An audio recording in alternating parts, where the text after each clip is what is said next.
نہیں ڈالیں گے یہاں پہ. سب سے پہلے میں یہ اعلان دیکھیں مجلس سے ترغیب ہے یہاں سے تقی رضا صاحب کی 17 ستمبر کو اسی جگہ اتوار کو 8 بجے شب عدالت جناب مولانا سید علی رضا صاحب مہربان سے.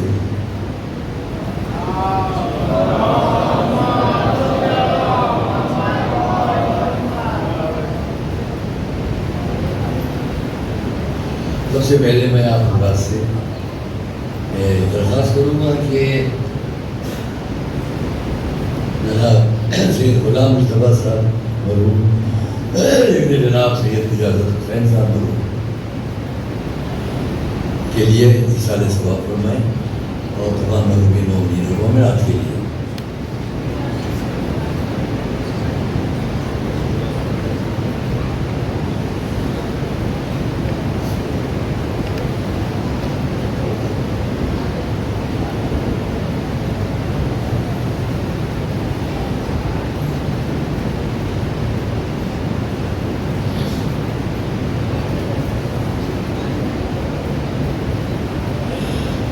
اعوذ باللہ السمیع العلیم من الشیطان الرجیم.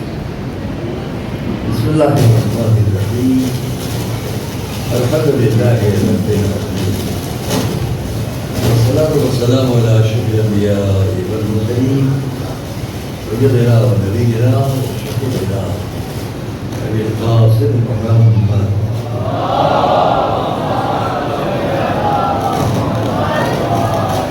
وآل بیتہ الطیبین الطاہرین المعصومین الذین أذهب الله عنهم الرجس وطهرهم تطهيرا. سلام على آبائهم وخلتهم وخاتمهم وحوشهم أجمعين من الأولين والآخرين. أما بعد فقد قال الله سبحانه في كتابه المبين وقوله الرحمن. بسم الله الرحمن الرحيم. إنك لتلقى القرآن من لدن حكيم عليم. صلوات الله.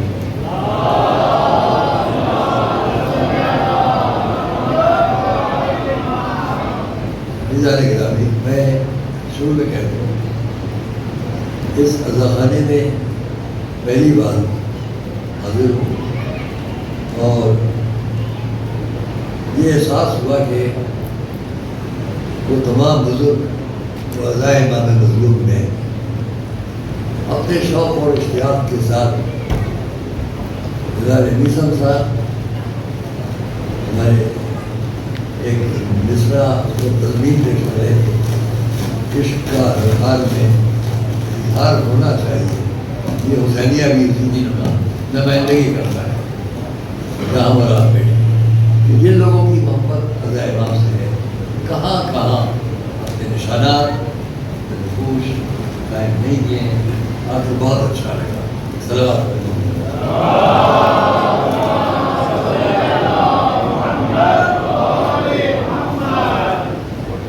بھی یہ کہہ دوں کہ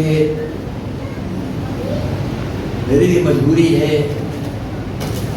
40 لکھنؤ میں کرنے کے لیے باہر سے واپس آیا نہیں اپنے ملک کو دوسرے کو اور میرا کہا شعبے داری اور تاجیے کا مسئلہ لوگوں کا کیونکہ چہلم میں عاشور میں ہم کو زمانہ گزر گیا ہے کہ ہم لکھنؤ نہیں چھوڑ سکتے. عشرہ محرم لکھنؤ میں کرنا ہوتا ہے. جب سے معاہدے کی بات تھی وہ معاہدہ کرا لینے کے لیے پوری محنت مشقت کی. 8 دفعہ ہم بھی جیل گئے اور 25-26 سال سے مسلسل محنت. 21 سال تک لڑائی لڑے اور پھر معاہدہ ہوا. معاہدے کی بقا کے لیے جو معاہدہ ہے لکھنؤ میں بدنامی پوری دنیا میں ہوتی تھی. کوشش کی اور الحمدللہ اس میں ہم اس سمجھوتے اور معاہدے پر تقسیم پر میرے ہی دستخط ہیں. کوشش کی ہو جائے اور ہو گیا. تو اس طرح سے ہم لکھنؤ سے محرم میں 56 سال ہو گئے اشرا پڑھتے ہوئے نہیں نکل پاتے. بس ہے نازیہ کا قدیمی اشرا اس کو پڑھتے جو جانتے ہیں. اب اسی حالت میں مجھے یہ بیچ میں پیدا آیا. جناب ذاکر صاحب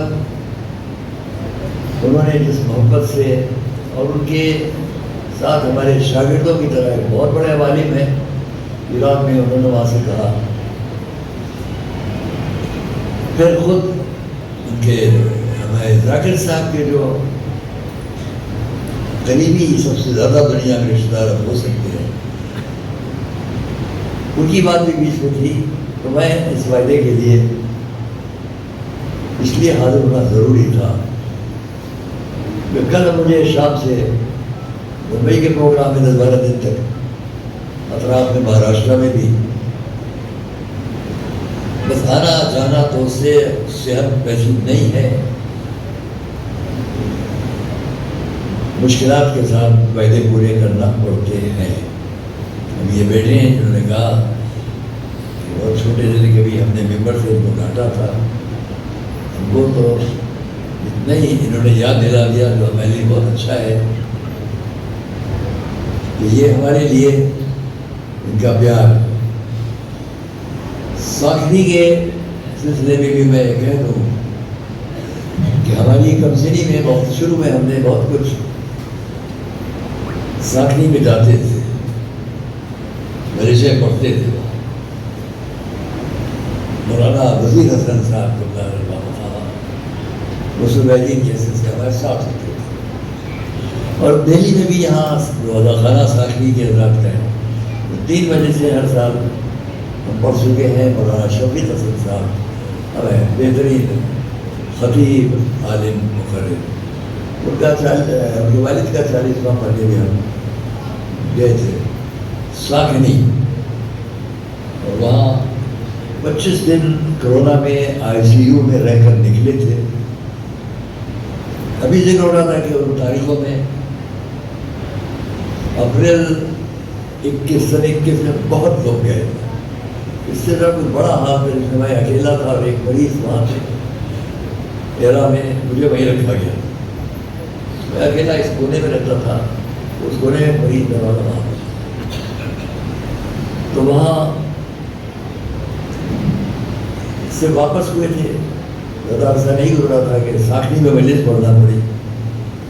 تو میں نے اس خواب کو اپنے لوگوں کے کہنے پر اشارہ دیا کہ آپ سب کو معلوم ہوگا کہ خواب ہم نے دیکھا تھا جس میں مولا مفضل عباس کی طرف سے سرپرستی کی بات تھی، اور وہ ہمارے لیے ٹھیک ہے. وہ ایک ہاتھ ان کا، اس کے بعد وہ میں نے بیان کیا تھا اس خواب کو بھی بہت وائرل ہوا پوری دنیا میں. صرف میرے لیے نہیں تھا، پوری قوم کے لیے تھا. جب ٹھیک ہو کے نکلا تو ابھی بھی ذکر ہو رہا تھا یہاں آنے سے پہلے کوئی نہیں بچ رہا تھا اس زمانے میں. ہاسپٹل جانا، وہاں سے صرف قبرستان جانا. یہ ابھی جملہ تھا میں محترم بھائی کا. بہرحال میں وہاں سے نکلا اور آیا، ساکھی میں بھی خطاب کر رہا تھا کہ روحانیت پر یقین ہماری قوم کا کتنا ہے. روحانیت، مادیت سے الگ روحانیت میں ہماری زندگی ہے، اسی پر ہمیں اعتبار و اعتماد یقین ہے. اور اس کے لیے میں نے اتنا کہا تھا کہ یہ سارے مائک ہٹا دو، میری آواز وہاں تک جائے گی. بڑا کرتا تھا، اتفاق اسی وقت مائک بند ہو گئے. تو میں نے کہا یہ میرا امتحان ہے. پھر میں نے غلط آواز کی تو قریب کا مجموعہ، پھر وہاں کا سب میں ہم آواز سن رہے ہیں. تو پھر لائٹ آ گئی. تو معلوم یہ ہوا کہ ہمارا امتحان تھا وہ، اور آپ سب کا بھی کہ یقین کیجیے ٹھیک کہہ رہا ہے کہ ایک میت کی شکل میں نکل کے آیا ہو تو وہ آپ میں خطاب کر رہا ہو، اس کی آواز ٹھیک ہو. میرا یہ بات کہ میں ختم کرتا ہوں، اور آگے کی بات ہم شروع کریں. ایک سلوات بھیجیں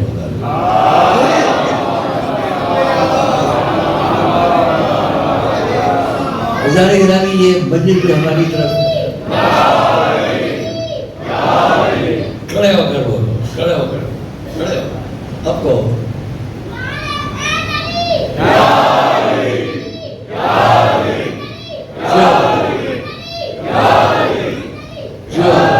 خوش رہو، شاد آباد رہو.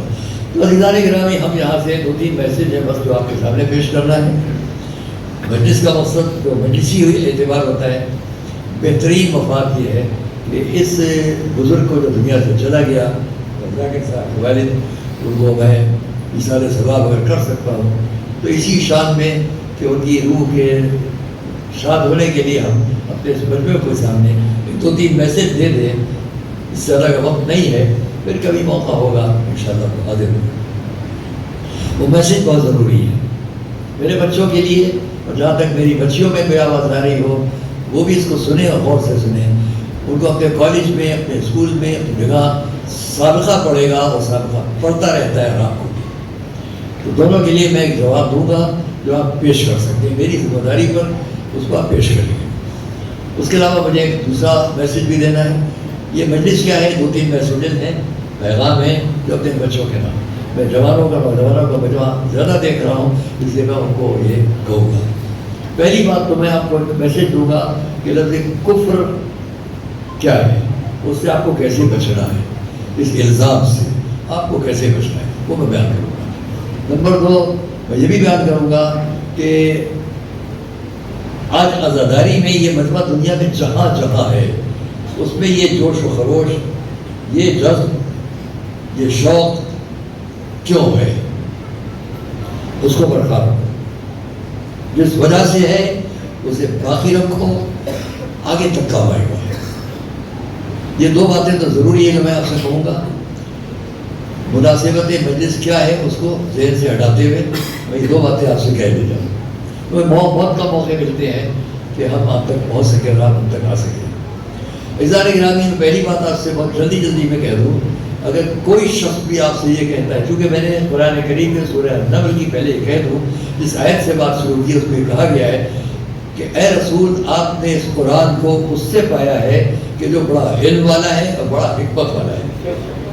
بڑا علم والا ہے اور بڑی حکمت والا ہے. ہم سب جانتے ہیں وہ اپنے کو حکیم کہے، وہ اپنے کو علیم کہے، اس کو حق ہے. اسے یہ حق ہے کہ وہ اپنے کو جس طرح چاہے اپنی صفت کو پیش کرے. ہم اور آپ تو صرف اتنا کہہ سکتے ہیں الحمدللہ رب العالمین، تمام تعریف عالمین کے پالنے والے. اس کے بعد ہماری زبان میں کیا طاقت ہے، ہم اس کی کیا تعریف کریں؟ جو سب کا خالق، سب کا مالک، پوری کائنات کا، اس کی تعریف میں ہم اور آپ کیا؟ جبکہ جن کو ہم مانتے ہوں ان کا قول یہی ہے کہ ہم نے آنکھوں سے دیکھ کر تجھے نہیں پہچانا ہے، اپنے دل کی نگاہوں سے پہچانا ہے. صلوات محمد علیہ.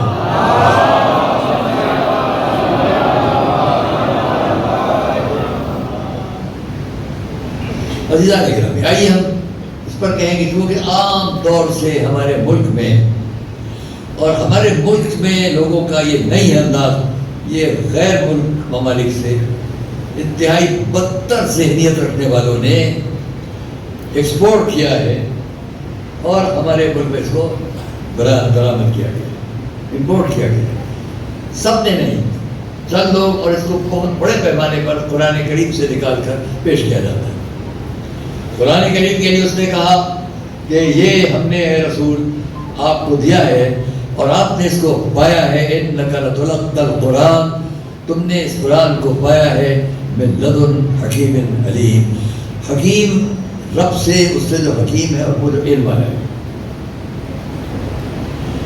اس مجمع کے سامنے قرآن جہاں بھی آپ ہم ہیں، یہ یاد رکھیے کہ یہ مجمع 2 طرح قرآن کو پاتا ہے.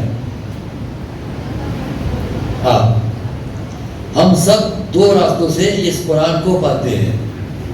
ایک بہت ہی معذرت کے ساتھ لیکن ترش لہجے میں کہوں گا مجھے حق ہے. ایک ہم انتہائی مطلبی، خود غرض اور کم علم لوگوں سے قرآن کو پاتے ہیں. یاد رکھنا، ہم نے اس قرآن کو پایا خود غرض لوگوں سے، مطلبی لوگوں سے، اپنے مطلب کے مطابق قرآن کو استعمال کرنے والوں سے. ایک ان سے پایا اور ایک ان سے پایا جو جس طرح وہ رحیم ہے سب کے لیے اور رحمان ہے سب کے لیے، جو اس کی نمائندگی کرتے تھے، ان کے پاس بھی وہی رحمت تھی سب کے لیے. تو انہوں نے قرآن کو رحمت کے سائے میں پیش کیا ہے، ظلم کے سائے میں نہیں پیش کیا ہے. مل کر صلوات پڑھو محمد والے.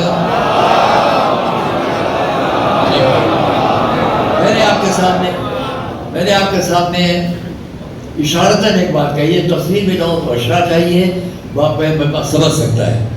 ایک قرآن کریم کی وہ تفسیر ہے کہ جس کے پس پشت اسرائیلیات شریف یہاں سے نہیں 1400 برس سے، اسرائیلیات 1400 برس سے شریف ہے۔ اور ایک وہ تفسیر آپ کو ملے گی کہ جو ان گھروں سے مل رہی ہے جن گھروں میں یہ قرآن نازل ہو رہا تھا۔ قرآن کریم کے نہیں سمجھ میں آ رہی بات، کچھ لوگوں کے ذہن نہیں پہنچ رہا ہے تو ان کو واضح کر دوں۔ قرآن کریم 114 سورے ہیں، 86 سورے مکے میں آئے، 28 سورے مدینے میں آئے۔ وہ گھر میرے دیکھے ہوئے ہیں جو آج وہاں ہیں اور آپ کے بھی دیکھے ہوئے ہیں۔ 86 سورے جو مکے میں آئے، جس گھر میں نازل ہو رہے تھے یا وہاں نقل ہو رہے تھے، اس گھر کا نام وہاں کے مورخین نے بھی لکھا ہے اور میں بھی آپ کے سامنے نقل کروں، اس گھر کا نام ہے بیت خدیجہ رضی اللہ تعالیٰ۔ حضرت خدیجہ کے گھر میں 86 سوروں کا نزول ہے، اور جب یہ مدینے میں آ کر نازل ہوئے تو اس گھر کا نام ہے بیت حضرت فاطمہ رضی اللہ تعالیٰ۔ قرآن 2 گھروں میں آیا، ایک گھر خدیجہ کا گھر ہے، ایک گھر فاطمہ کا گھر ہے، تو انہی کے گھر والوں کو حق بھی ہے کہ بتایا کہ قرآن میں کہاں کس طرح کیا ہے۔ ساری دنیا نے جب اس کو نقل کیا، پیش کرنا شروع کیا، میں آسان سی مثال دیتا ہوں۔ پورے قرآن میں لفظ کفر بہت جگہ ہے، یہ آپ کے لیے میسج ہے۔ پورے قرآن کریم میں لفظ کفر، اور اس لفظ کفر کا سہارا لے کر ہمارے درمیان کچھ لوگوں نے غلط طریقے پر اس کی روایات پیش کر کے اسے ایسا بنا دیا ہے۔ اگر آپ توجہ کر رہے ہوں گے تو اشارتاً کہوں گا، بہت کھل کر نہیں کہوں گا، مگر میرے بچے سمجھ سکتے ہیں۔ جب آپ اپنے کو مومن کہتے ہیں، مسلم کہتے ہیں، اور غیر کو کافر کہتے ہیں، تو آپ یہ بتائیے کہ آپ کے اس کے درمیان کون سی دیواریں نہیں اٹھ جاتی ہیں؟ ہم بڑے اچھے، باقی سب بڑے برے، ہمارا کیا کہنا، باقی سب، اس لیے کہ ایسی باتوں کو نکال کر پیش کیا گیا ہے، اور اس طرح پیش کیا گیا ہے کہ سوائے باہمی تفریق کے، نفرت کے، عداوت کے، دشمنی کے اور کیا ملے گا۔ یہ میرے بچے بچیاں یاد رکھیں، اگر کوئی آپ سے کہے تم تو ہمیں کافر سمجھتے ہو، تو آپ جواب دیں، یہ میری ذمہ داری پر ہے، آپ جواب دیں۔ دیکھیے، بہت ڈیٹیل میں جانے کے لیے میں بہت سی مجلسوں میں بہت جگہ پڑھ رہا ہوں، بہت تفصیل سے نہیں پڑھ پاؤں گا، بس صرف سمجھانے کے لیے بات کر رہا ہوں۔ آپ میری ذمہ داری پر ان سے کہہ سکتے ہیں، قرآن میں جہاں جہاں پر لفظ کفر کے ساتھ شدت کا استعمال ہے، اس سے مکے کے ان لوگوں کے علاوہ کوئی مراد نہیں ہے جنہوں نے مکے میں بھی رسول کو ستایا تھا اور مدینے میں بھی آگے لڑائیاں لڑی۔ بڑے صلوات آپ محمد علیہ۔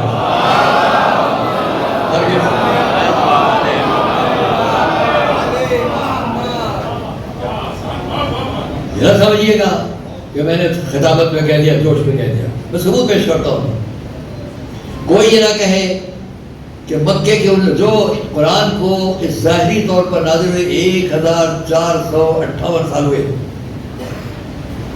1458 کا راؤنڈ فگر پکڑی، 1460 سال، 1460 سال پہلے قرآن مکے میں آیا،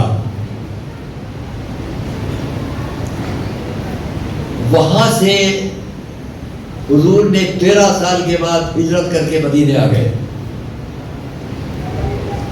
مدینے میں پہلا سورہ جو آیا، دلیل کے ساتھ کہہ رہا ہوں، پہلا سورہ جو مدینے میں آیا اس کا نام ہے سورہ البقرہ۔ سورہ الحمد 2 دفعہ آیا، اسے ہٹا کر سورہ البقرہ۔ اگر میں ابھی یہاں سے قرآن کریم اٹھاؤں اور آپ کے سامنے پیش کروں تو آپ کو اندازہ ہوگا کہ آپ کو کتنے خطرات میں گھیرا جاتا ہے یہاں پر قرآن؟ اگر وہ تو یہ میرا قرآن مجید رکھا ہو تو میں بتا رہا ہوں ثبوت آپ کے سامنے پیش کروں گا. چلیے ٹھیک ہے، جو سب نہ ہوتا قرآن کریم کی سورہ البقرہ کی 191 نمبر کی آیت دیکھیے گا،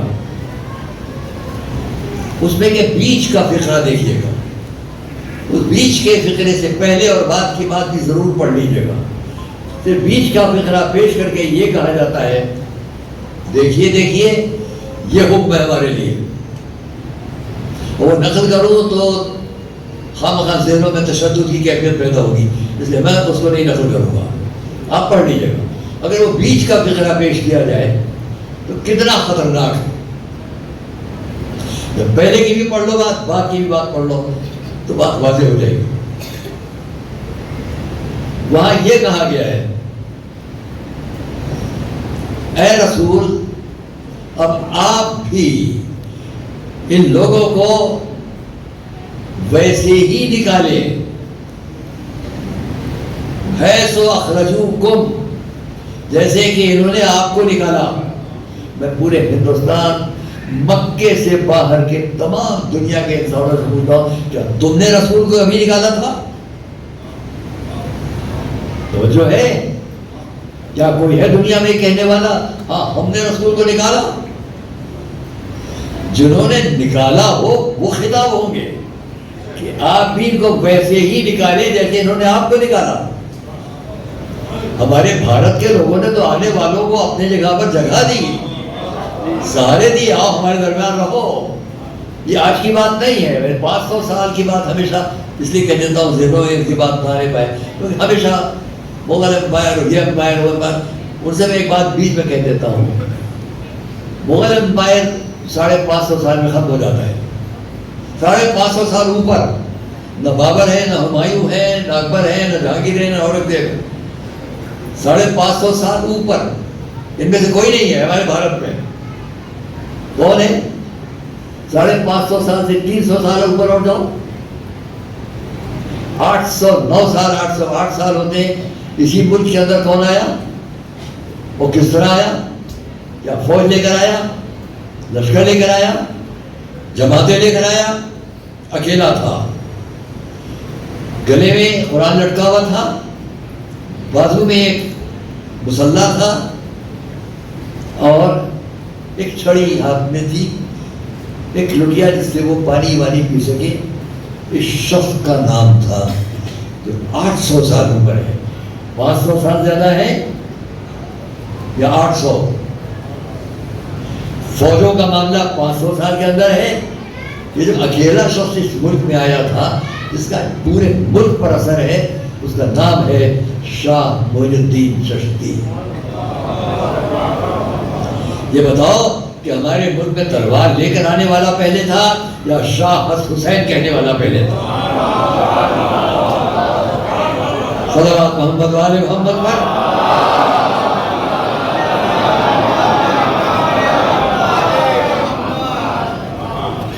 اور اس سے اوپر جاؤ، اور بھی اس سے اوپر چلے جائیں. میں نے اس کو بہت جگہوں پر کہا، یہاں صرف اس لیے جو مجموعہ ان باتوں کو نہ سن سکو تو سن لے. اور اوپر جائیں آپ، یہ جو کالے امامے والا بیٹھا ہے اس کے جیسے بہت سے لوگ ہیں. جناب سید ذاکر حسین صاحب، آپ نقوی ہیں، نقوی ہیں، مصری کیا ماشاء اللہ نقوی. اب میں گوپال پور کے تمام حضرات اور راحت حسین صاحب، بڑا نام گوپال پور کا، پوری دنیا میں ان کے ذریعے سے نام. وہ بھی ہمارے لکھنؤ جامعہ نازمیہ کے ہمیں پڑھتا تھا، سرکار نظیر ملت کے شاگرد تھے. تو میں ایک بات کو کہہ رہا ہوں کہ اس ملک کے اندر یہ جو سلسلہ ہے موسوی، تقوی، نقوی، زیدی، عابدی، جعفری، حسینی، حسینی، یہ سب کیا ہے؟ ان میں ہر ایک کی تاریخ کم سے کم اس ملک کے اندر جو ہے وہ 800 سال اور اوپر جائیے تو 1000 سال.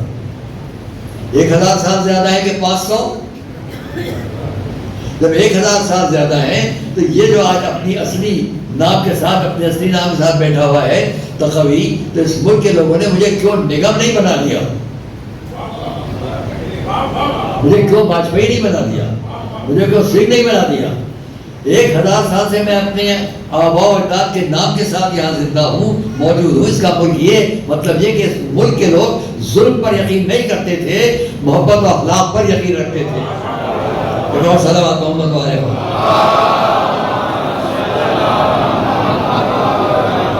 اب اگر میں اس تاریخ کو بیان کروں تو کئی مجلسوں کی ضرورت ہے، تو چھوڑتا ہوں آپ کے ذہن عالیہ پر، اذہان عالیہ پر چھوڑتا ہوں کہ آپ یقین کریں کہ ہمارے لوگوں کی جو آمد یہاں تھی، اور آسان باتیں غور کہہ دوں تو میں کہا کرتا ہوں، یہ پورا مجمع جانتا ہے آج ہندوستان میں ایک بحث چل رہی ہے کہ اس ملک کا کیا نام ہو، مجھے اس سے نہیں مطلب کیا نام ہو، لیکن میں اب سے تقریباً 1400 برس پیشتر لے چلتا ہوں۔ 1400 برس سن 61 ہجری میں کربلا کا واقعہ پیش آیا ہے، اور کربلا کے واقعے سے تھوڑا پہلے رستے میں رک کر میرے اور آپ کے امام نے یہ فرمایا، مجھے ہند یا سندھ چلا جانے دو۔ میں کسی سیاسی مسئلے کو نہیں حل کر رہا ہوں، بلکہ آپ کو یہ بتانا چاہتا ہوں کہ میرے امام نے کیا فرمایا، مجھے ہند یا سندھ چلا جانے دو۔ اس وقت 2 ٹکڑوں میں شمار کیا جاتا تھا، بالکل سمندر کے کنارے سندھ ہے، باقی پورا ملک ہند ہے۔ تو وہاں پر راجا تھا، اس کے راجا کا نام تھا راجا دار۔ جہاں تک میرا مجمع ہے، غور کریں گے اس بات پر کہ امام حسین نے جب یہ فرمایا کہ نہیں تم جس طرح کرو ویسے تو میں نہیں چلوں گا، ٹھیک ہے کوفے نہیں جاتا، ٹھیک ہے میں واپس مدینے بھی نہیں جاتا، ٹھیک ہے شام بھی نہیں جاتا، لیکن اگر ایسے ہی ہے تو مجھے ہند یا سندھ چلا جانے دو۔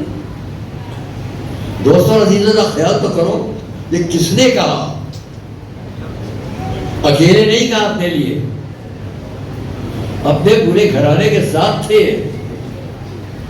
بچے بھی تھے، بیویاں بھی تھیں، عورتیں گھر کی محترم، ان سب کے ساتھ، اس قافلے کے ساتھ مجھے یا سندھ چلا جانے دو۔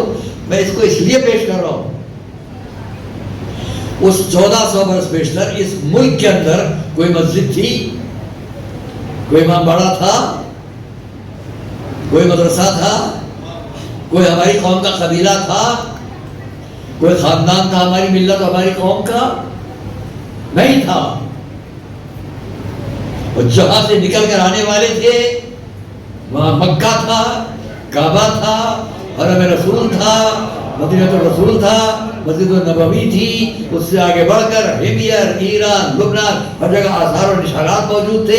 عجیب بات ہے، جہاں قدم قدم پر اسلامی قبیلے، مسجدیں، مدرسے موجود تھے، ان کو چھوڑ کر رسول کے نواسے نے ہندوستان آنا چاہا، یہ بتا دینا چاہا جہاں کوئی ہم میں سے نہیں ہے وہاں اچھے انسان رہتے ہیں۔ مذہب اسلام مذہب سے پہلے اچھی انسانیت کو پیش کرتا ہے اور اچھی انسان کو بناتا ہے۔ صلوات محمد علیہ وسلم۔ جہاں تک مجمع بلند آواز سے صلوات محمد علیہ وسلم۔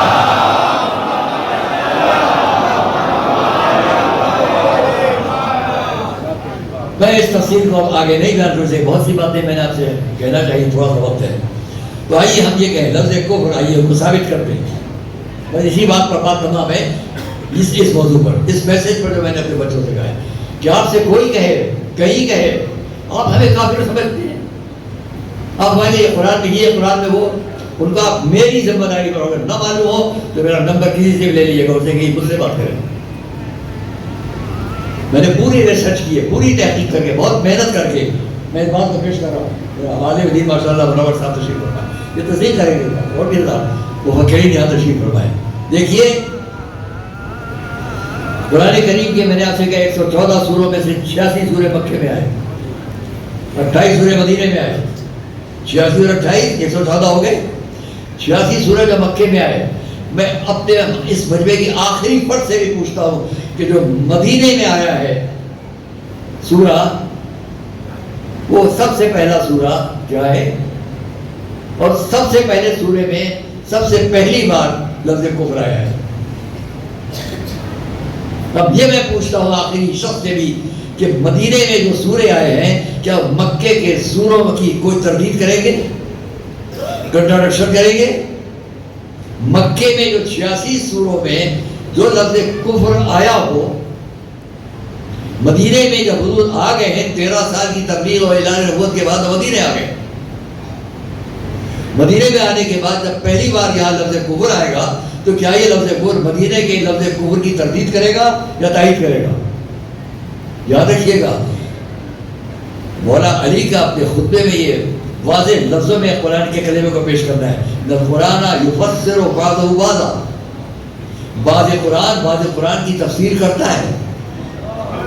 کبھی بھی کسی قرآن کی دوسرے سورے کی تردید نہیں کرتا. بچوں کو جگانے کے لیے جملہ کہہ دوں، آپ کو ایک میسج پہنچا دوں. جب قرآن کے لیے یہ طے شدہ بات ہے، اس ہندوستان کی بہت بڑی سیاسی شخصیت تھی 8 سال 10 سال پہلے میرے پاس آئے، انہوں نے بھی یہی کہا. مجھے خوشی ہوئی جب انہوں نے کہا کہ نہیں، قرآن میں کوئی ایسی بات نہیں، ایک جگہ بات سمجھ میں نہ آئے تو دوسری کا قرآن سمجھاتا ہے غیر مسلم. تو میں آپ سے کہتا ہوں کہ جو بات جب قرآن کے لیے یہ دعویٰ ہے کہ قرآن کی کوئی آیت، قرآن کی دوسری آیت کی تردید نہیں کرتا، کنٹراڈکشن نہیں کرتا، تو رسول نے کیا فرمایا ہے؟ میں 2 چیزیں چھوڑ رہا ہوں. یہ قرآن ہے کہ اہل بیت. جب قرآن کی کوئی آیت دوسری آیت کی تردید نہیں کرتی تو 14 معصومین میں کسی ایک کا قول دوسرے کے خلاف دیکھا. صلوات محمد والے محمد.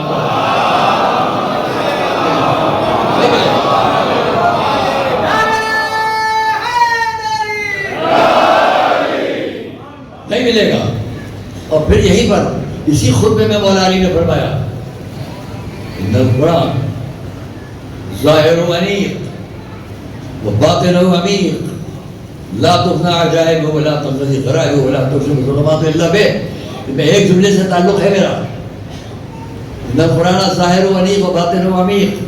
قرآن کا ظاہر بہت خوبصورت ہے، باطن بہت گہرا ہے.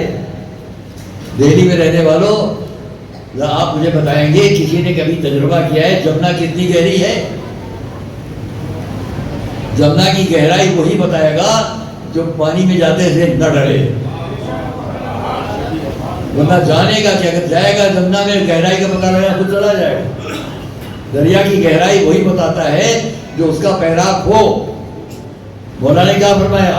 قرآن کا ظاہر بہت خوبصورت ہے، باطن بہت گہرا ہے. اب باطن قرآن کی گہرائی وہی کہے گا جو قرآن کے عمل سے آخر تک سب بات سے واقف ہو. صلوات محمد والے محمد.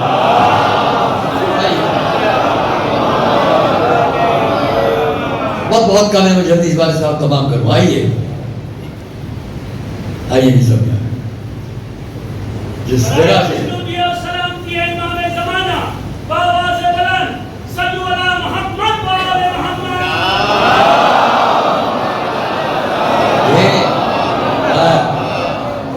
ذاکر صاحب یہ سب کے سب اس گوپال پور سے تعلق رکھتے ہیں جس سے میرا بہت بڑا قلبی رشتہ ہے. اس لیے کہ وہاں کی بہت عظیم ہستی تھی مولانا راحت حسین صاحب اللہ مفسر قرآن. پھر ان کے 2 بیٹوں میں سے ایک مولانا سید علی صاحب کو میں روحانی زندگی کا آئیڈیل طور پر مانتا تھا. ان کے دوسرے جو مولانا محسن صاحب ان کے داماد میرے مسجد استاد ہیں. تو خیر میرا بہت رشتے والا. یہ 100 تقریباً 10 سال پہلے کی بات ہوگی یا 100 سال پہلے کہ مولانا راحت حسین صاحب اللہ نازیہ مدرسے کے استاد تھے. اور جب نجف پڑھنے گئے تو آج ممتاز ترین شاگردوں میں شمار ہوتے تھے. آیت اللہ العظمیٰ کہا جا سکتا ہے اور بڑی شخص. ایک صلوات محمد والے محمد پر. اور بچوں آپ منتظر ہوں گے.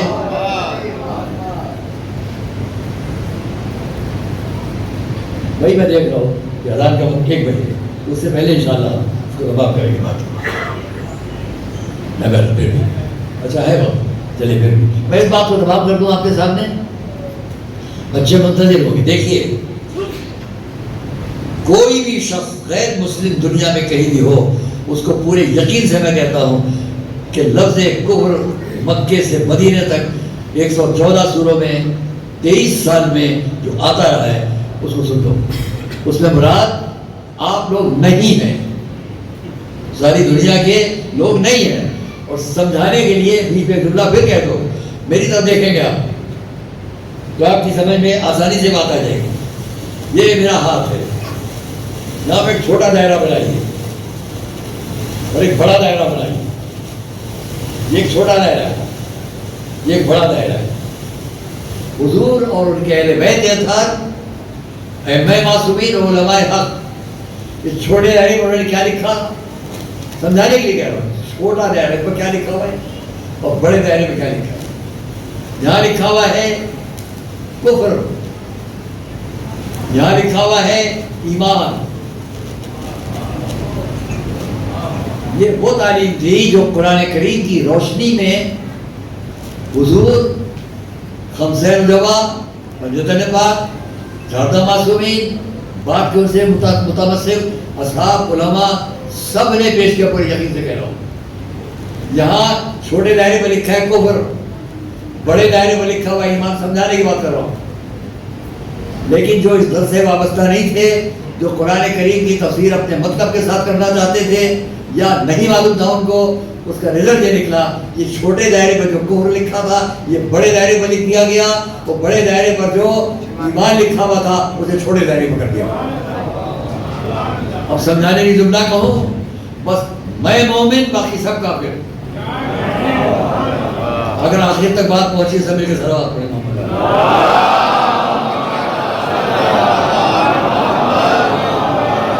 اس کا نتیجہ یہ نکلا کہ عداوت کا ایک سلسلہ شروع ہوا. دوستو عزیز، بس کہ میں نے سمجھانے کے لیے کہا، اب ثبوت پیش کرتا ہوں. مکے میں 86 سوروں میں لفظ کفر آیا ہے. آپ سے بھی کہہ رہا ہوں، توجہ کیجیے میری طرف. مدینے میں 28 سورے، 28 سوروں میں اگر توجہ کریں گے آپ کی بات یاد رہ جائے گی. بہت توجہ کیجیے گا. 28 سوروں میں سب سے پہلا بڑا سورہ کیا ہے؟ آپ کو نہیں معلوم ہوگا، میں بتا رہا ہوں. میرے بچے ہیں، غور کیجیے گا. 28 سوروں میں بڑا سورہ، سب سے پہلا سورہ جو آپ قرآن میں نمبر 2 پر پاتے ہیں. یہ 86 سوروں کے بعد مدینے میں آیا. 13 سال کی حضور کی مکے کی تبلیغ کے بعد مدینے میں آنے کے ساتھ اس بڑے سورے کا نام ہے البقرہ، جو قرآن میں نمبر 2 پر ہے.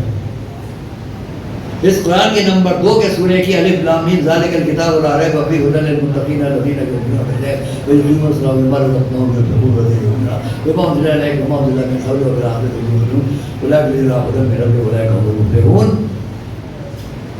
5 صفات آپ کی بیان ہوئی. یہ تھا بڑا دائرہ.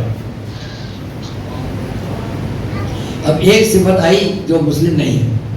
کیا کہا گیا؟ ان الذین کفروا، جن لوگوں نے کفر اختیار کیا، سواء علیہم انذرتہم لم تنذرہم لا یؤمنون. ختم اللہ، یہ ایمان نہیں لائیں گے. جن لوگوں نے کفر اختیار کیا. یہ پہلی بار مدینے میں لفظ کفر آیا. یہ پہلی بار جو مدینے میں لفظ کفر قرآن میں کہا، یہ مکے کے 86 سوروں میں جہاں جہاں آیا ہوگا اس کی تائید کرے گا یا تردید کرے گا؟ تائید کرے گا. جو وہاں کفر مراد وہ یہاں بھی مراد. یہ تو ہے نہیں کہ وہ کافر کچھ اور تھے، یہ کافر کچھ اور. جو وہاں والے ہیں وہی مدینے میں جو مراد ہیں. میں نہیں کہہ رہا ہوں، بڑے بڑے مفسرین اور تفاسیر میں نام دیتا ہوں. تفسیر المیزان، البرہان، مجمع، کافی، اصفا، تمام تفاسیر میں آپ کو یہ ملے گا. میرے محترم تشریف فرمائیں، تائید میں کہہ رہا ہوں. تو آئیے اب مدینے میں پہلی بار ان الذین کفروا، اے رسول جن لوگوں نے کفر اختیار کیا، سواء علیہم، آپ اس سے کیا انہیں ڈرائیں یا نہ ڈرائیں، یہ ایمان نہیں لائیں. یہ کون ہیں؟ جو مکے والے ہیں، انہی کی نمائندگی وہ کفر کرے گا جو مدینے میں اب ہے. ساری دنیا کے لوگ جو غیر مسلم ہیں اس سے مراد نہیں ہوں گے. ذہن میں رکھیے کون ہے. میرے مکے میں بچے بچیاں جہاں کوئی آپ سے کہے آپ میرے حوالے سے بات کر سکتے ہیں. مکے سے نکل کر رسول مدینے آ گئے. مدینے میں بھی آپ کے ساتھیوں کو قتل کرنے کے لیے کچھ لوگ آئے. یہ جو قتل کرنے کے لیے آئے، ان سے پہلی جنگ مدینے میں جو ہوئی اس کا نام کیا ہے؟ سن 2 ہجری میں. میرے بچوں غور سے سنو، یاد رکھنا، مدینے میں جو پہلی بار جنگ ہوئی ہے سن 2 ہجری میں، اس کا نام ہے جنگ بدر. جنگ بدر میں جو لڑنے آئے رسول سے، ان کی بدقسمتی یہ تھی کہ جب لڑنے وہ پہنچے تو ان کو یہ نہیں معلوم تھا کہ مدینے میں کوئی اور بھی ہے جس کے ہاتھ میں ایک شاندار تلوار ہے. اس سب کا اگر ان کو اس کا اندازہ ہوتا تو نہ آتے. ڈر اور خوف آئے سامنے. حماقت. رسول نے جنگ بدر نہیں پڑھ رہا ہوں، حضور نے 3 آدمی بھیجے مقابلے کے لیے. وہ بھی 3 آئے جو کا طریقہ تھا. پہلے 3 آئے ابا شیبہ ولید، ہم بڑے خاندان کے، ہم بڑے گھر کے، لائیے مقابلے 3 آدمی بھیجے، پھر باقی جنگ ہوگی. حضور نے 3 وہ بھیج دیے جو انصار میں سے تھے. ارے ہم بڑے خاندان کے، ان سے مقابلہ نہیں کریں گے، انہیں واپس. وہ یہ نہیں جانتے تھے کہ رسول کے بعد ایک حضرت حمزہ کے علاوہ بھی اب کوئی اور لڑنے والا ہے. وہ سمجھتے تھے اکیلے حمزہ ہیں، یہیں پہ شرمندگی ہو جائے گی، کون ہے ان کے خاندان میں. مگر وہ نہیں جانتے تھے کہ کوئی اور بھی ہے جو اب 28 سال کا جوان ہے. 3 اور جو بھیجے گئے ان میں سے ایک کا نام تھا حمزہ، ایک کا نام تھا ابو عبیدہ رسول چچا، اور ایک وہ چلا کہ جس کو دیکھ کے میں تصور میں دیکھتا ہوں شاید آپس میں پوچھ رہے ہوں گے یہ میدان کیوں ہل رہا ہے، دھمک کی آواز کس کی ہے، یہ ہر طرف خدا میں آواز کیوں ہے، یہ کون آ رہا ہے، کون آ رہا ہے، کون. لوگوں نے کہا تم نہیں پہچانتے، یہ وہی جو مدینہ مکے میں تمہیں ستاتا تھا، مقابلہ کرتا تھا جب تم رسول کو ستاتے تھے. اس کا نام نہیں جانتے، اس کا نام ہے علی ابن ابی طالب. نام پر ایک صلوات سب مل کر.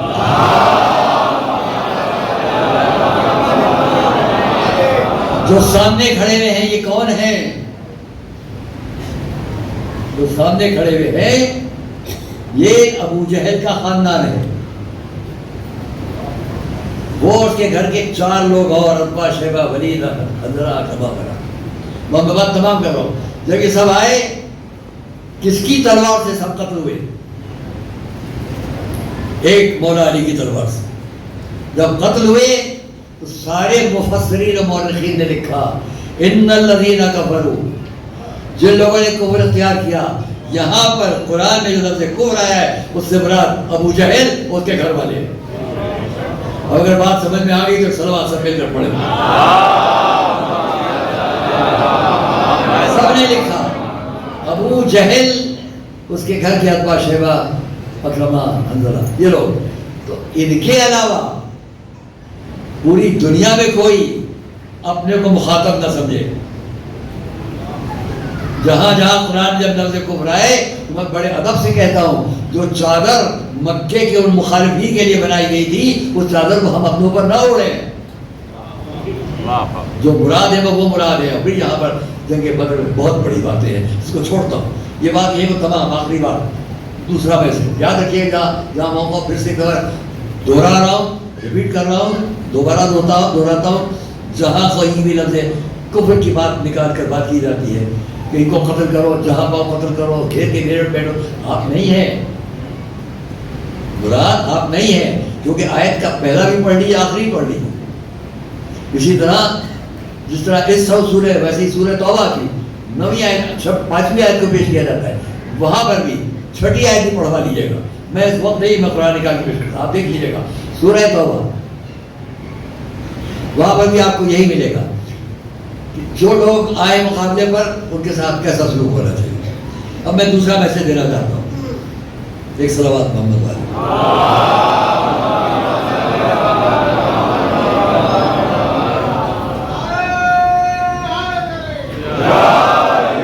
بچوں آپ کو قرآن مجید پڑھنے کا شوق ہوگا، پڑھتے ہوگے. میرے پاس وقت نہیں ہے، نہ آپ کے پاس ہے، کیونکہ سامنے اذان کا وقت ہے. اس لیے میں تمام کرنے کی بات کو ایک دوسرا الزام جو عام طور سے دنیا میں دیا جاتا ہے کہ قرآن یہ سمجھاتا ہے کہ عیسائیوں سے اور یہودیوں سے دوستی کرنے سے اپنے بچوں کو روکو. یہ بھی بہت بڑی عدالت کی فیلڈ ہے جو بنتی ہے. عیسائیوں اور یہودیوں سے دوستی کرنے سے روکو. میرے پاس وقت نہیں ہے، نہ آپ کے پاس ہے. میں ریفرنس دیتا ہوں، گھر جائیے کہ نکالیے کو دیکھ لیجیے گا شروع سے بات تک کریے. سورہ الممتحنہ قرآن کا 60 نمبر کا سورہ ہے، 60 نمبر، اس کو دیکھنا بالکل اس کی مخالفت میں بات ملے گی. یہ سب ان لوگوں کی طرف سے جن کو میں اسرائیلیات سے متاثر کرتا ہوں. بس اب آخری بات، یہ عزاداری، یہ حسینی ہے، ان تمام جگہوں پر میں اپنے تمام چاہنے والوں کو، محبت کرنے والوں کو، دوستوں کو، عزیزوں کو دو ہی میسج دیتا ہوں۔ ایک، ہرگز آپ اخباریت سے متاثر نہ ہوں۔ بہت غلیظ پروپیگنڈا ہے اخباریت کا، اور یہ وہ لوگ پیش کرتے ہیں جن کو پتہ بھی نہیں ہے کہ اخباریت ہے کیا۔ جس کو بحث کرنا ہو، سمجھنا ہو، میں اس کو دعوت سے کہتا ہوں پورے یقین کے ساتھ، آپ مجھ سے بات کرو یا مجھے اخباری بنا دو، اور یا آپ آ جاؤ۔ اس عزاداری کو جڑ بنیاد سے نقصان پہنچانے کے لیے اخباریت کو ہوا دی جا رہی ہے۔ بس یاد رکھنا، اخبار پڑھ کے اخباری مت بنو، کتاب پڑھ کے بنو۔ صلوات محمد والے محمد۔ دوسری بات، عزاداری کو یاد رکھنا، ہر جگہ مت سیکھنا۔ بچوں، نوجوانوں، آپ سے خاص طور سے بڑی محبت سے خطاب ہے میرا۔ موقع نہیں ملے گا آپ کو بار بار مجھے سننے کا، میں آپ کو بتاؤں جو کہہ کے جا رہا ہوں اسے یاد رکھنا۔ عزاداری کو ہرگز جدیدیت کا نشانہ مت بناؤ۔ عزاداری کو ویسے باقی رکھنے کی کوشش کرو جیسے تمہارے بزرگوں نے تم کو دی۔ جو بزرگوں کی دی ہوئی عزاداری ہے، اسی کو اگر آپ باقی رکھ کے لے گئے آگے تک تو آپ کامیاب ہیں۔ اس لیے یاد رکھنا، عزاداری وہی سب سے بہتر ہے جو آپ کے بزرگوں نے بڑی محنتوں سے قائم کر کے آپ کو دی۔ نشانی حسینیہ بھی ہے، اور یہ عزاداری آپ کو سب سے پہلے جہاں سے ملے گی، وہاں نہ کوئی تقوی ہے، نہ کوئی نقوی ہے، نہ کوئی سید ہے، نہ کوئی مرزا ہے، نہ کوئی شیخ ہے۔ یہاں سارے رشتے بھول جاؤ۔ اسے یاد رکھنا کہ کربلا، عزاداری، قرآن ان رشتوں میں نہیں بٹا ہوا ہے، وہ طہارت میں بٹا ہوا ہے۔ اور طہارت کا موضوع تمہیں اپنی پاکیزہ ماں کی گود میں ملے گا۔ صلوات محمد والے محمد۔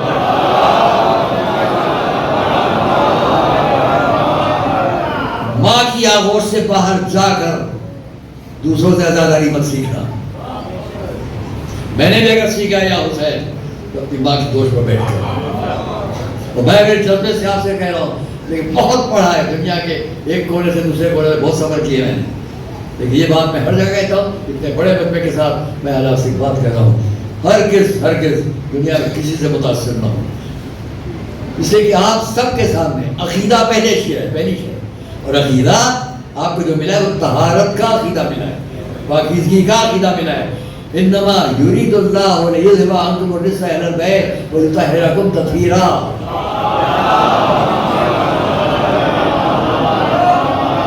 اب میں اگر سب بات کو روک کر جذباتی انداز میں، عقیدت کے انداز میں ایک بات کہہ لوں تو تقاضۂ مجلس بھی ہے۔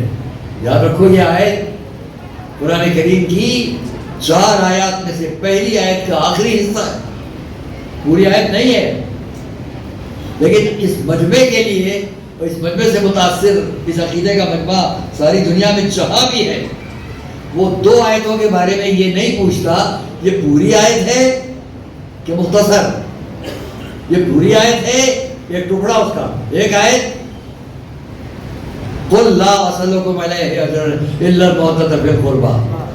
محبت والی آیت کا ایک فقرہ ہے، لیکن آپ اوپر کا فقرہ نہیں یاد رکھتے، اسی کو یاد رکھتے ہیں۔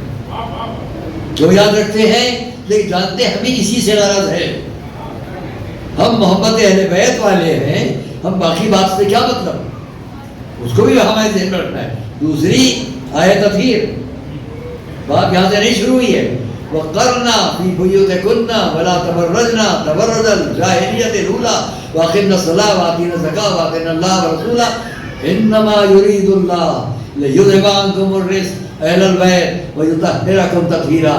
بیچ میں دونوں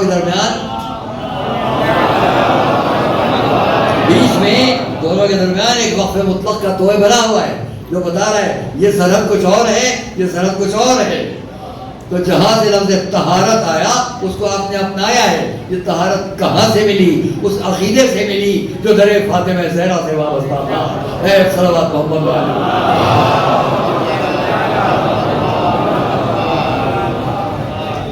شاید 5 منٹ میں ایک بات اور ختم کرتا ہوں.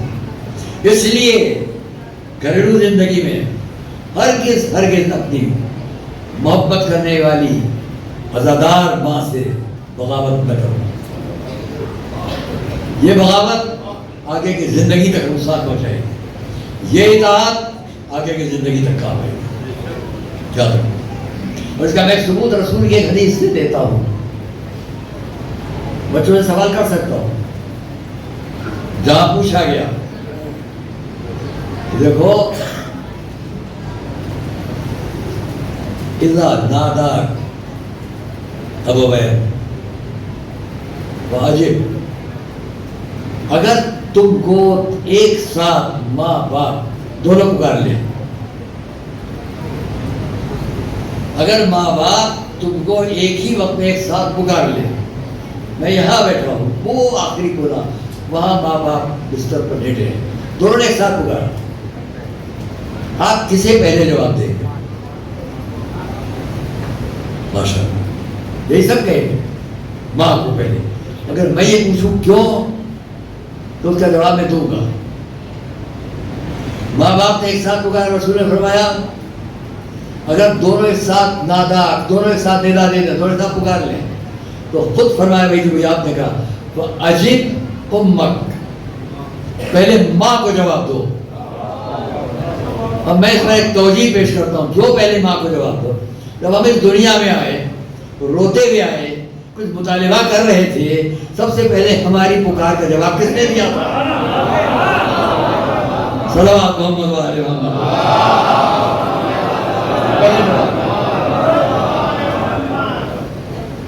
خدا درجات کرے، طریق رحمت کرے کہ بدر گرامی کو ان کے اصلاح ثواب کے لیے الحمدللہ تاریخ کی رضاکت، دن کی رضاکت، واقعات و حالات کی باوجود میں دیکھ رہا ہوں ماشاءاللہ اتنا بڑا مجمع میرے سامنے ہے اور باہر بھی لوگ ہوں گے. ان سب سے مجھے اتنا ہی کہنا ہے کہ 2 میسیج ہیں کہ میں نے شروع میں کہا.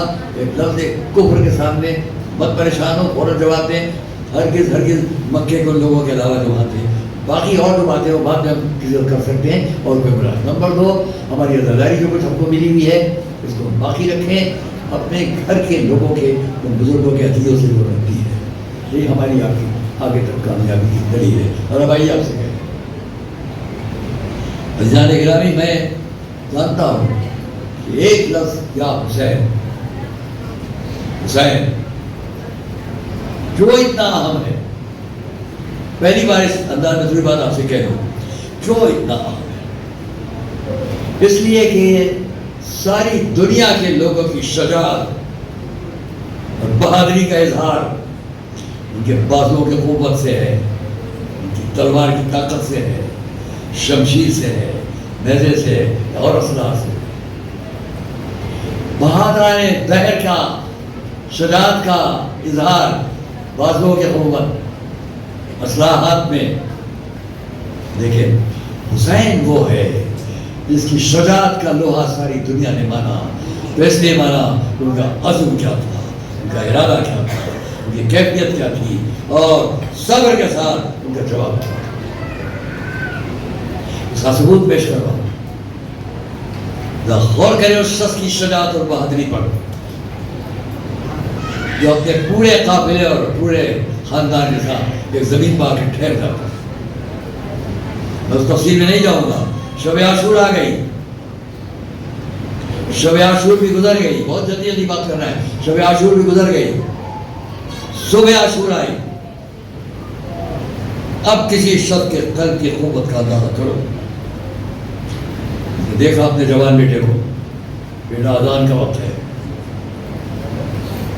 چاروں طرف لاکھوں کا مجمع، اکیلا بیچ میں کھڑا ہو تو شجاعت کا اظہار کر لے. اس کے ساتھ خیمہ میں اس کی بیویاں، بچے سب ہیں. اس کیفیت کے باوجود قلب کی اس قوت و طاقت کا اندازہ کرو. اس کے قلب کی قوت کتنی ہے ایسے ماحول میں جہاں اس کی بیویاں، بچے سب ہیں. وہ بیٹا اذان کا وقت ہے، بہت گزرا. آقا میدان میں جائیں، جائیے، ایک ایک کو جانے کی اجازت، ایک ایک کو جانے کی اجازت۔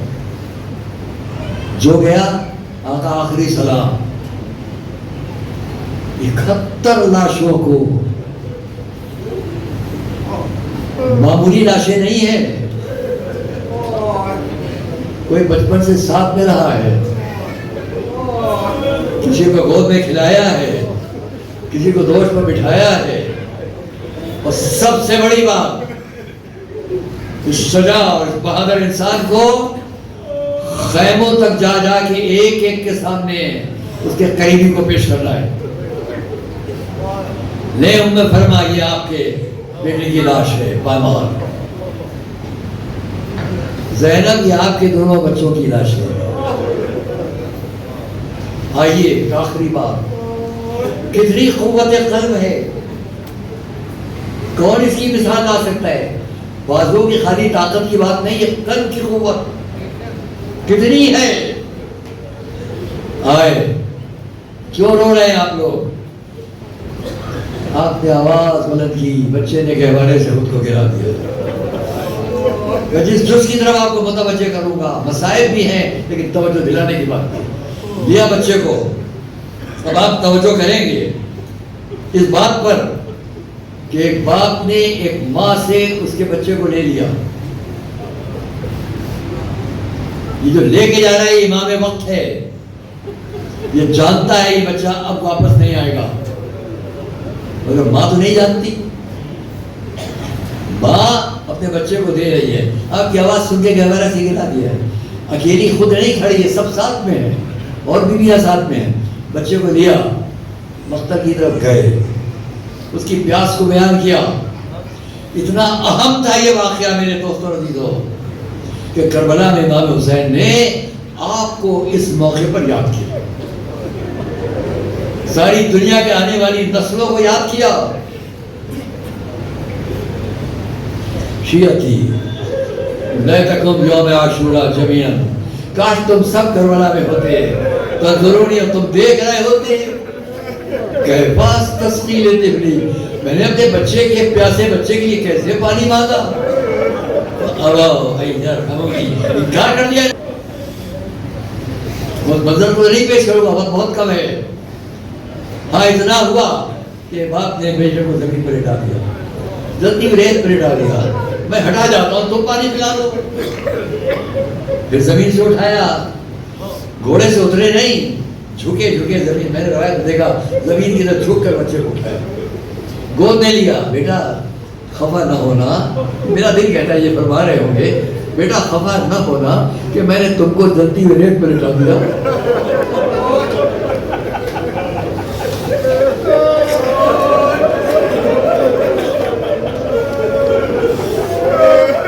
صرف اس لیے کہ تم امام وقت کے بیٹے ہو، انہیں بتا دو کہ تمہارا بابا غلط نہیں بول رہا، بچہ بھی امام کا بیٹا ہے، چھوٹا سا چہرہ، موڑا، چھوٹی زبان، لبوں پر نگالی، لبوں کو دوڑا، لبوں پر پھیرنا شروع کیا۔ دیکھ لو میرا بابا سچا ہے، یہ سوکھے ہوئے ہو، یہ سوکھی زبان۔ کون ہوتا جس کو رہن نہ آ جاتا؟ بسارے صاحب نے دیکھا حرملا خزانہ یزید سے بڑے پیسے پاتا ہے، دیکھ کیا ہو رہا ہے، پوچھتے ہیں کیا کروں؟ کہا کیا تو باپ کی گود میں بیٹے کو نہیں دیکھ رہا ہے؟ اس نے پوچھا کیا باپ کو نشانہ بناؤں کہ بیٹے کو؟ جواب دیا کیا بچے کے گلے کی نورانیت نہیں دیکھ رہا؟ روایت کا فقہ ہے، کیا بچہ نورانیت کو نہیں دیکھ رہا ہے؟ ماہر تیر انداز میں تیر کمان میں جوڑا، بچے کے گلے کا نشانہ لیا۔ اس کے آگے میں نہیں کہہ سکتا، اتنا کہوں گا کہ ہاں امام اپنے بیٹے کے رخسار و منہ سے دے رہے تھے کہ فضا میں تیر کے سناٹے کی آواز آئی، بچہ ہاتھوں میں منسلک ہو۔ آئیے میں قوت قلب کی بات کر رہا ہوں، بس بات تمام ہے۔ امام نے اس خون کو لیا، چہرے پر ملا، بچے کو لے کر آئے، خیمے تک آئے، آگے بڑھتے ہیں پیچھے، یہ ہے قوت قلب کا امتحان۔ یہ 7 دفعہ آگے بڑھنا پیچھے ہٹنا کربلا میں کسی اور موقع پر نہیں ہے، صرف علی اصغر کو واپس لاتے وقت ہے۔ کیسے پکاروں ربا، کیسے کہوں اے ماں اپنے بچے کو لے جا۔ آگے جاتے ہیں، پیچھے آتے ہیں، آخر کو آ کر آواز دی، رباب اپنے بچے کو لے جا۔ خالی رباب نہیں آئی، دوڑتی ہوئی بیویاں، بچیاں، شاید علی اصغر کو پانی پلا لیا گیا۔ آخری جملے عزیزان گرامی، ایک مرتبہ رباب سامنے آئی، وہ باپ کی قوت قلب ہے کہ جو اس طرح لے کر آئے ہیں۔ اب ماں کی قوت قلب کو سن لو۔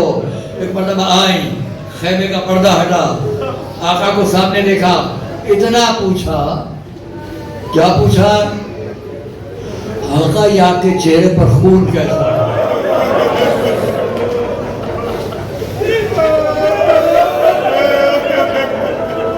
آقا یہ آپ کے چہرے پر خون کیسا؟ یہ نہیں پوچھا میرے بچے کو پانی پلانا ہے، نہیں یہ نہیں پوچھا، پہلے پوچھا آپ کے چہرے پر خون کیسا؟ اب دونوں کی قوت قلب سامنے ہے۔ ایک مرتبہ امام نے دیکھا، ابا کا دامن ہٹایا، رباب یہ تیرے بچے کا خون ہے جو میرے چہرے پر ہے۔ ماں نے کیا کیا؟ ایک مرتبہ ہاتھ بڑھائے، بچے کے چہرے پر سے خون لیا، اپنے سر کے بالوں میں ملنا شروع کیا۔ آقا اگر آپ اس شان سے رسول کے سامنے جائیں گے، یہ دکھیاری ماں اس شان سے سیدہ کے سامنے جائے گی، واہ حسینہ۔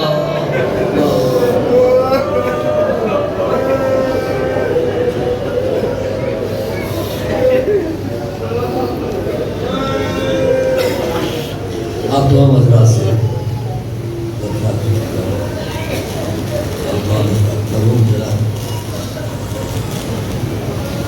جس غلام مصطفیٰ صاحب اتنے سید اجازت حسین صاحب برومی کے لیے سورہ فاتحہ